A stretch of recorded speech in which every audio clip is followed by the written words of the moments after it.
네, 본격적으로 경제 시그널 시작하겠습니다. 돈 걱정 없는 그날까지 함께 하실까요? 첫 코너 돈워리 돈얼입니다.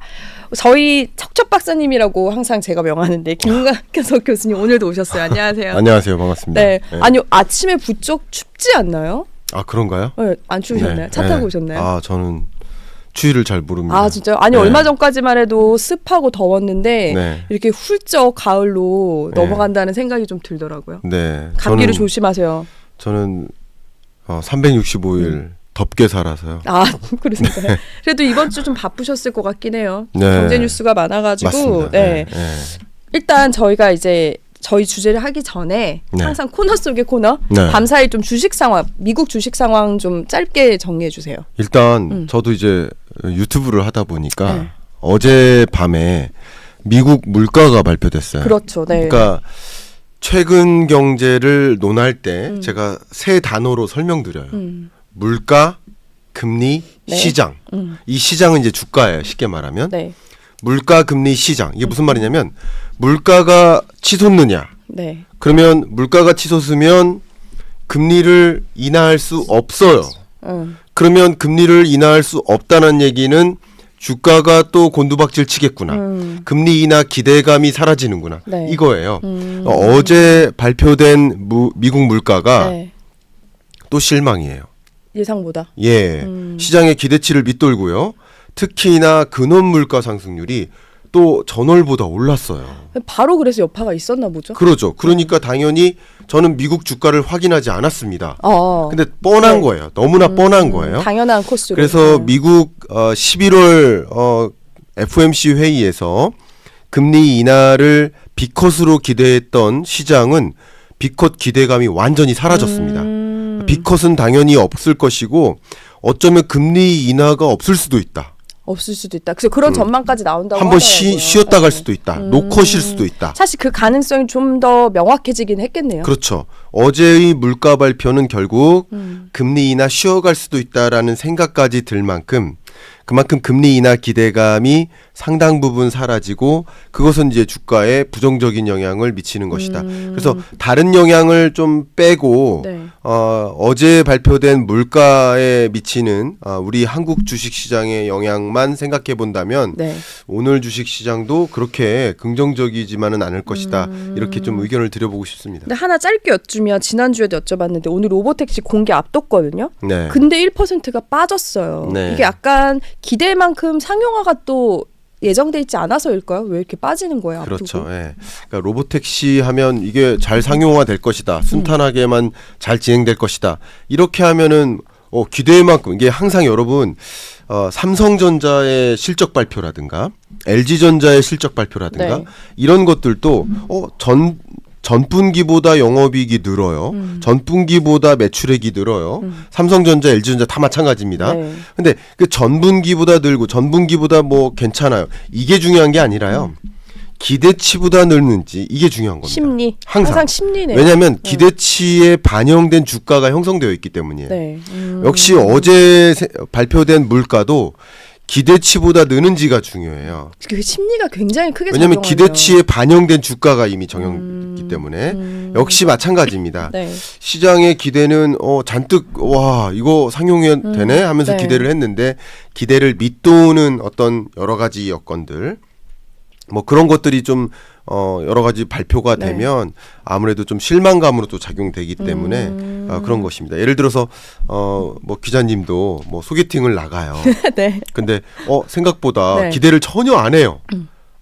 그냥 기대를 전혀 안 하고 나갔는데 그럼 성공률이 좀 성공률이 있죠. 높아요. 맞아요. 근데 기대를 잔뜩 했어요. 정말 나름 훌륭한 사람이 나왔는데도 그럼 집에 가고 싶죠. 그렇죠. 그런 겁니다. 그러니까 네. 기대보다 높은지 기대보다 낮은지가 또 사실 시장에 영향을 미칠 수 있겠습니다. 네, 네. 주식시장은 심리가 확 중요하다는 거. 와닿습니까? 와닿습니다. 네. 아마 시청자분들도 확 와닿으셨을 거예요.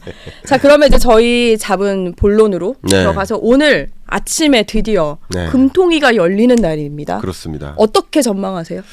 네, 오늘은 제가 이미 여러 언론의 인터뷰를 통해서 말씀을 드렸습니다만 네.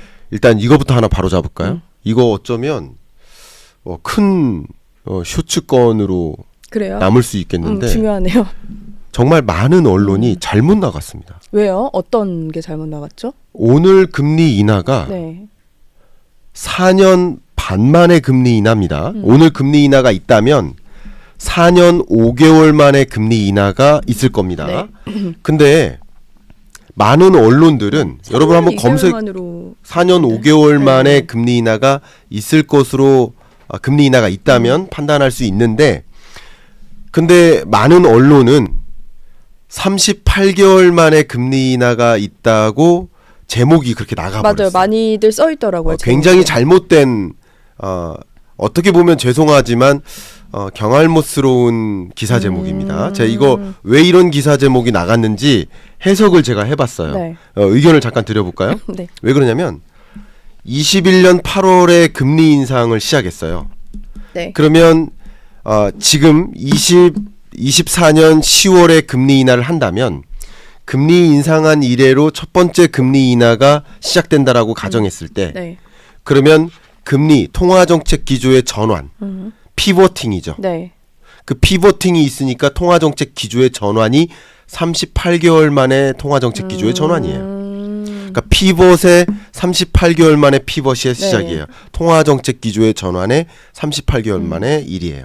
그런데 금리 인하는 2020년 5월에 금리 인하가 마지막으로 있었어요. 네. 여러분 기억하십니까? 팬데믹 경제 위기 때 네, 기억하죠. 대대적으로 경제 위기에서 극복하기 위해서 금리 인하를 시작했고 마지막 금리 인하가 2020년 5월에 있었고 네. 그 5월 이후로 첫 번째 금리 인하가 결국 24년 10월에 혹은 11월에 있는 네. 거니까 그러면 이번 금리 인하가 있다라고 한다면 4년 반 만에 금리 인하가 있는 거예요. 그러니까 지금 나간 기사들은 사실 잘못 나간 겁니다. 4년 반 만에 금리 인하가 있다라고 수정되어야 되겠습니다. 4년 반 이거는 만에. 네. 정정 보도를 어쩌면 경제 시그널에서 최초로 알겠습니다. 하는 것이다라고 의견을 정확한 4년 네, 먼저 말씀드리고요.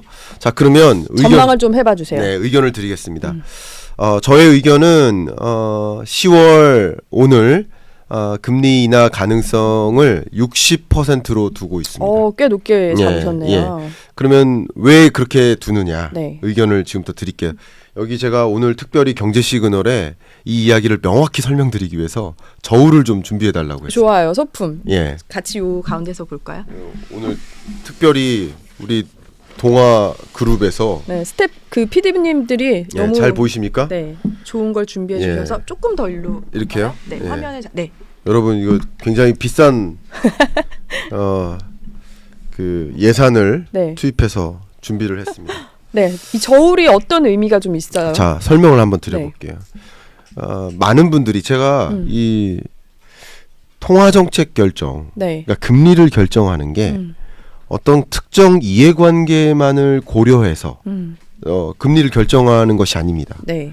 예를 들어서 집이 있는 분들은 다주택자들은 금리를 인하했으면 좋겠다. 금리를 떨어뜨려서 집값 좀 올렸으면 좋겠다. 혹은 대출 있는 사람들은 금리를 좀 떨어뜨렸으면 좋겠다. 반대로 저축 있는 사람들은 금리를 올렸으면 좋겠다. 네. 무주택자 입장에서도 금리 좀 올렸으면 좋겠다. 나 저축밖에 내 전재산이 저축액인데. 그러니까 이해관계에 따라서는 서로 금리를 인상만 했으면 좋겠다, 인하만 했으면 좋겠다라고만 볼 수 있어요. 네, 그렇죠. 또 역시 우리 한국 경제만 고려하면 가계 부채만 들여다보면 금리를 인상하면 절대 안 돼요. 네. 또 역시 부동산 가격 상승하는 모습만 보면 금리를 인상하면 안 되죠. 절대 금리를 인하하면 절대 안 돼요. 네. 또 우리 한국 경제의 내수 경제만 보면 금리를 동결하면 안 돼요. 네. 금리를 빨리 인하해야 돼요. 어제 소매 판매 증감률을 발표했는데 네. 마이너스 2.5%가 발표됐습니다. 네. 이것은요 코로나19 때 마이너스 0.3%를 기록했는데 정말 이렇게 소매 판매가 감소한 게 역대급입니다. 그렇다고 하더라고요. 그만큼 내수 경제가 이렇게 침체된 적이 없습니다. 그러니까 지금은 더 이상 뒤로 물러설 데가 없습니다. 네. 금리 인하를 안 하면 안 됩니다.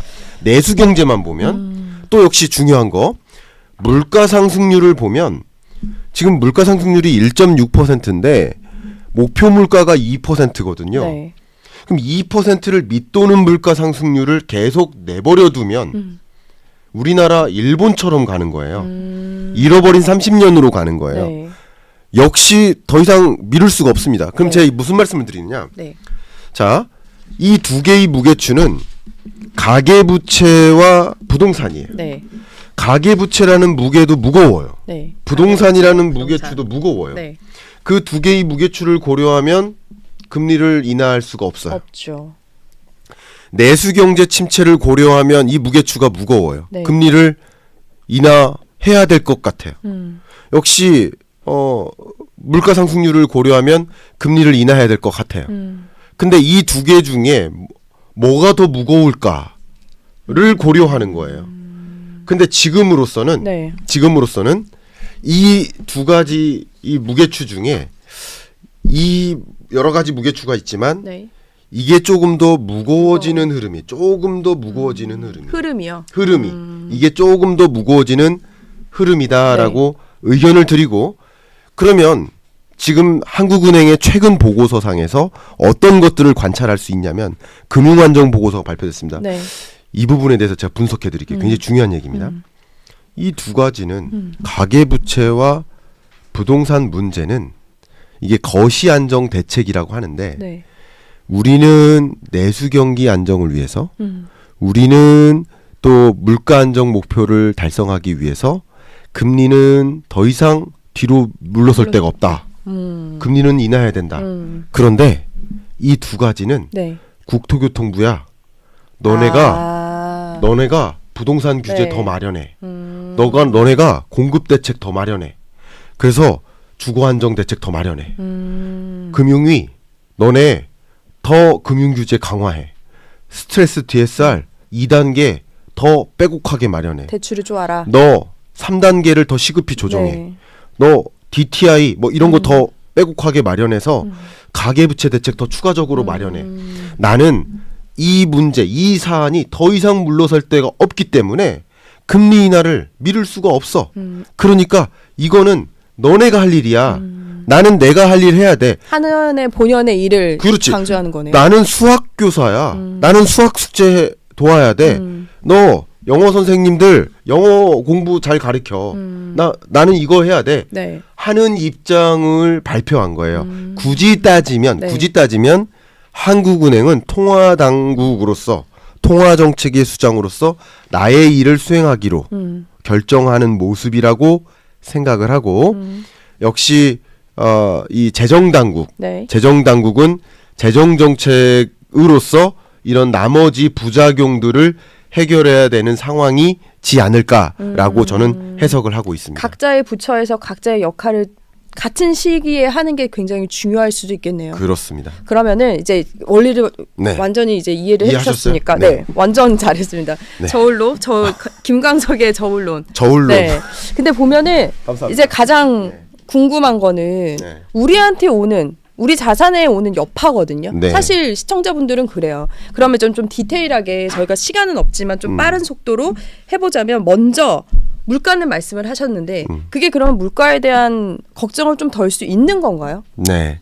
일단은 지금은 물가 상승세가 걱정이 아니라 네. 디플레가 우려되는 순간이에요. 그렇죠. 네. 디플레 우려를 막기 위해서는 물가 상승률이 1.6%로 떨어졌다는 얘기는 이 3.5%의 기준금리는 너무 높은 거예요. 네. 그러면 금리를 떨어뜨리는 와중에 상대적으로 수요가 회복돼요. 내수가 진작이 돼요.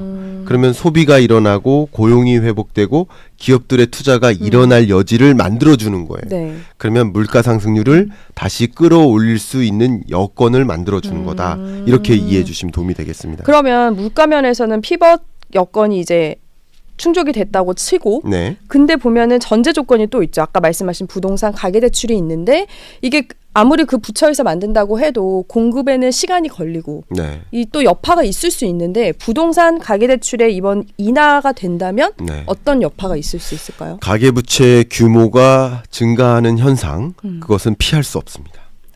그럼 지금보단 더 커질 수 있다고 보시는 건가요? 그렇습니다. 여러분 한번 생각해 보세요. 물건 가격이 떨어져요. 너무나 좋아하는 물건이 있어요. 기자님이 사겠죠? 생각하는. 기다렸다가. 근데 가격이 떨어지면 사고 싶죠. 그렇죠. 그렇죠.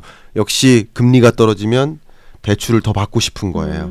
사고 싶어지는 겁니다. 근데 그만큼 더 조일 수도 있는 거잖아요. 대신 가계부채 대책을 추가적으로 마련하겠죠. 그렇다고 가계부채 대책을 추가적으로 마련한다고 가격이 떨어지는 게 가격을 올리는 게 아니에요. 네. 그 한도를 줄이는 거예요. 그러나 정해진 한도 내에서는 최대한 대출을 의존하고 싶겠죠. 근데 네. 저 하나 궁금한 게 기준금리를 이제 내리면 시장금리, 코픽스, 은행이 더 낮출 수 있는 거잖아요. 그렇습니다. 그럼 이로 인한 부작용도 있을 수 있지 않나요? 그렇죠. 더 커질 수 있는 거 아니에요? 그러니까 이 기준금리가 뭐냐면 제가 한국은행이라고 할게요. 그리고 기자님이 시중은행이라고 할게요. 네. 그럼 한국은행으로부터 시중은행이 돈을 조달해 가는 거예요. 그럼 조달해 간 돈을 조달해 갈 때 그 빌리는 금리, 네. 그 적용하는 금리가 기준금리예요. 네. 그 조달금리가 기준금리고 그 금리를 이용해서 조달한 돈을 가지고 시중에 돈을 빌려주는 거예요. 네. 그러니까 당연히 조달금리가 떨어지면 시중에 조달할 때 또 빌려줄 때 쓰는 금리는 또 떨어질 더 여지가 떨어지겠죠. 있겠죠. 네. 그러니까 그렇게 시중금리가 점차 떨어지는 거예요. 그래서 시중금리가 떨어지는 과정에서 많은 분들이 예를 들어서 기업대출금리 또 가계대출금리가 네. 안정화되는 흐름 속에서 아무래도 대출을 일으켜서 집을 사거나 대출을 일으켜서 기업들이 신규 투자를 하거나 하는 뭐 기업의 움직임들이 좀 일어날 수 있는 것이죠. 그러면은 어느 정도 이 체감하는 거에는 기간이 필요하겠지만 네. 인하를 했다. 네. 그러면 부동산 시장의 영향은 어떤 걸로 보세요? 일단 첫 번째는요. 심리적으로 발동합니다. 심리적으로 예. 어떤 심리일까요? 심리는 지금 당장 발동됩니다. 사야겠다. 예. 근데 오늘 지금 당장. 근데 잠시 이제 그런 매매 심리가 떨어지긴 했지만 예. 정말 인하가 된다면 그거는 그냥 잠깐의 심리일 수도 있는 거네요. 오히려 그렇지 더 커질 않고요. 수 있는 건가요? 일단 기본적으로 주택 매매 가격에 대한 여러분들의 전망. 네. 그러니까 국민들의 전망. 네. 그러니까 오늘 가격이 높을까, 내년 이맘때의 가격이 높을까에 대한 여러분 스스로에 대한 스스로의 판단이 있잖아요. 네. 이 스스로에 대한 판단이 그 판단이 설 거 아니에요? 근데 금리가 떨어지면 떨어질수록 그 판단이 더 우상향해요. 그러니까 그 심리가 올라가니까 네. 구매 의사가 올라가요. 그러니까 구매 의사가 올라가니까 기왕이면 낮은 금리를 이용해서 주택을 구매하는 게 낫겠구나. 네. 특히나 주택 매매 가격이 우리나라 전국 평균 매매 가격 기준으로 7월을 기준으로 반등을 시작했거든요. 그러니까 지금 반등한 채 계속 상승 국면인 겁니다. 네. 근데 상승한 지 지금 약 3개월 된 거예요. 그러면 3개월 된 이후 전세에서 매매로의 전환을 시도할 준비가 아직 안 됐잖아요. 네. 그러니까 전세 세입자가 매매로 전환을 고민하는 분들 입장에서 봤을 때 그 상승으로 전환된 것을 지켜볼 시간이 충분치 않았잖아요. 그러면 이제 예를 들어서 8월에 전세 계약 기간이 끝난 분들, 네. 9월에 끝난 분들은 몇 개월 못 보신 거예요. 그러나 지금 10월 정도 되면 3개월 정도 지켜보신 거예요. 3개월. 네. 근데 11월, 12월, 예를 들어 1월 정도의 계약 기간이 종료되시는 분들은 이제 오늘 금리도 만약에 오늘 금리를 인하하고 혹은 다음 달 금리를 인하하고 하는 것들도 지켜보고 매수 심리도 올라가고 주택 가격 상승세도 3개월 이상 흐름을 이어가는 것을 지켜보는 그런 상황이라고 한다면 그러면 이제 본격적으로 전세에서 내 집 마련으로의 전환이 일어난다는 거죠. 그게 거래량을 일으켜요. 그렇겠죠. 그렇죠. 네. 그런 과정에서 말 그대로의 상승 흐름이 이어질 수 있겠다라고 의견을 드리는 겁니다. 그러면 마지막으로 시간이 조금 지나긴 했지만 네, 금리 동결의 가능성도 있는데 그렇습니다. 40% 보셨잖아요. 그렇습니다. 그러면 남은 11월에는 해야 한다고 보세요? 아니면 올해를 아예 넘길 수도 있는 건가요? 뭐 넘길 가능성도 있죠. 물론 있습니다만 한 가지 네. 의견을 드린다면 24년 하반기는 피벗의 시대입니다. 네. 미국이 금리 인하를 9월에 했죠. 네. 근데 미국만 했느냐? 캐나다 미국보다 먼저 금리 인하 2번 했습니다. 영국 미국보다 먼저 금리 인하했어요. 네. 유로존 미국보다 먼저 금리 인하 2번 했습니다. 스위스, 스웨덴 미국보다 먼저 금리 인하 2번 했습니다. 영국 미국보다 먼저 금리 인하했습니다. 네. 뭐 중국도 미국보다 먼저 금리 인하했습니다. 그러니까 수많은 나라들이 먼저 금리 인하한 이유는 뭘까요? 물가 안정을 위해서 금리 인상했다가 물가 안정 목표 이뤘으니까 금리를 정상화하는 거예요. 근데 우리나라도 역시 물가 안정 목표를 이루기 위해서 금리 인상했는데 물가 안정 목표를 이뤘기 때문에 금리 인하를 해야 되는 상황인데 지금 물가 안정 목표 이룬 겁니다. 네. 2% 목표에 도달했는데 지금은 이미 사실은 버스 떠난 거예요. 2% 목표를 이루고도 지금 벽이라는 종착지까지 가야 되는데 네. 벽에 부딪힌 겁니다. 벽에 부딪히기 전에 속도를 줄였어야 되는데 벽에 부딪히고 만 거예요. 못 줄이는 거죠. 1.6%입니다. 네. 지금 디플레이션이 우려되는 심각한 상황입니다. 이걸 간단하게 지켜보면 안 되고요. 지금 일본처럼 디플레이션 우려 상황에 빠지는 잃어버린 30년에 진입할 수 있는 정말 심각하게 디플레이션 우려 상황에 놓이는 것을 고려해야 되는 그런 상황에 놓이지 않도록 또 적절한 통화정책 기조를 전환해야 되는 지금 어떤 면에서는 물가라는 것을 고려했을 때는 통화정책 기조에 있어서 실기한 부분도 있다라고 볼 수 있습니다. 그렇기 때문에 언제까지 이 가계부채와 부동산만 지켜보면서 네. 금리 인하를 뒤로 미룰 수만은 없는 것이다. 그래서 적절한 이 통화정책 말고 재정정책 기조가 맞물려야만 통화정책 기조의 전환을 할 수 있는 여지가 있는 것이다. 이 의견을 좀 드리고 싶습니다. 알겠습니다. 오늘 오전에 이제 아침에 결정이 될 텐데 이제 그 결과에 따라서 또 다시 한번 교수님과 또 분석을 해보도록 하고 오늘 말씀은 여기까지 듣겠습니다. 네. 감사합니다. 감사합니다.